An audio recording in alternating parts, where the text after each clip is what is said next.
এই কয়লা ভাইপো এবং মমতার পুলিশ এরা যা বলবে জাজদের লোয়ার জুডিশিয়ারিকে তাই অর্ডার দিতে হবে। ভারতীয় জনতা পার্টির মহিলা নেত্রী রমা দাস, তাকে ফলস মিথ্যা কেসে গ্রেপ্তার করা হয়, তাকে রিমান্ড চাওয়া হয় 14 দিনের জন্য। রিমান্ডের যে প্রসিডিওর আছে 164 করা সিডার লিস্ট, সেগুলো মেনটেন হয়নি বলে ল পয়েন্ট অফ ভিউতে জাজ সাহেব জেসি করে দেন। যেহেতু জেসি করেছে, পিসি রিমান্ড দেওয়া হয়নি, সেই জন্য ফলতার জাহাঙ্গীরের গুন্ডারা পুলিশের সাহায্য নিয়ে ভাইপোর পিএর ইনস্ট্রাকশনে, মানে ভাইপোকে ইনস্ট্রাকশন দিতে হয় না, ওর পিএ ইনস্ট্রাকশন দিলে সেই ইনস্ট্রাকশনে পুলিশ, সিভিল সব অ্যাডমিনিস্ট্রেশন ফাংশন করে।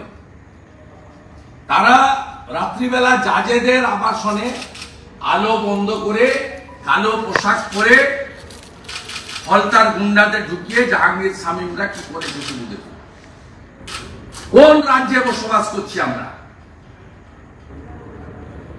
কোন দেশে বসবাস করছি? আমি আজকে ইভিনিং এ মাননীয় গভর্নরকে লিখব যে advise and direct to the chief secretary এই কেসকে, এই অভিযোগকে হ্যান্ডওভার করতে সিবিআইকে।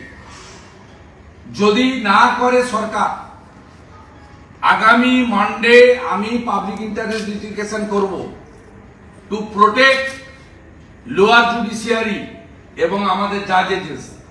As a leader of opposition I am bound to do it. আমি আশা করব কলকাতা হাইকোর্ট মহামান্য প্রধান বিচারপতি বা তাদের যারা দেখেন, ইন্সপেকশন যারা করেন, সিনিয়র জাজেরা, তারা এটা কগনিজেন্স নেবেন এবং যেহেতু পুলিশের বিরুদ্ধে অ্যালিগেশন, এই কেস সিবিআই কে ট্রান্সফার করবেন। পুলিশের বিরুদ্ধে অ্যালিগেশন থাকলে পুলিশকে দিয়ে ইনভেস্টিগেশন হয় না। ও কি মারাত্মক অভিযোগ। আমি এর কপিটা আপনাদের প্রত্যেককে সার্কুলেট করছি, দিচ্ছি, এবং এটা প্রমাণ করে যে পশ্চিমবাংলায় লোয়ার জুডিশিয়ারি যারা বিভিন্ন মহকুমাতে, জেলাতে আছেন, তাদেরকে কিভাবে প্যানিক করে রাখা হয়েছে। আমরা কলকাতায় এই তাণ্ডব দেখেছি গত কয়েক বছরে।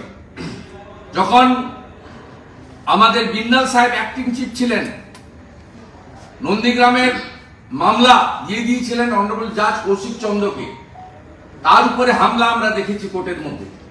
আমরা দেখেছি মমতা ব্যানার্জিকে 5 লক্ষ টাকা ফাইন করে ফাইন জমা করাতে, তিনি মামলা ছেড়েও দেন, দেখেছি আমরা দেখেছি কিভাবে অভিজিৎ গাঙ্গুলি, যিনি রিটায়ার করার আগে চাকরি কার্যত ছেড়ে ওনাদের চ্যালেঞ্জ অ্যাকসেপ্ট করে নির্বাচনে লড়ে জিতেছেন, ফেব্রুয়ারিতে রিজাইন দিতে বাধ্য হয়েছে এই ব্যবস্থার জন্য অভিজিৎ গাঙ্গুলির উপর।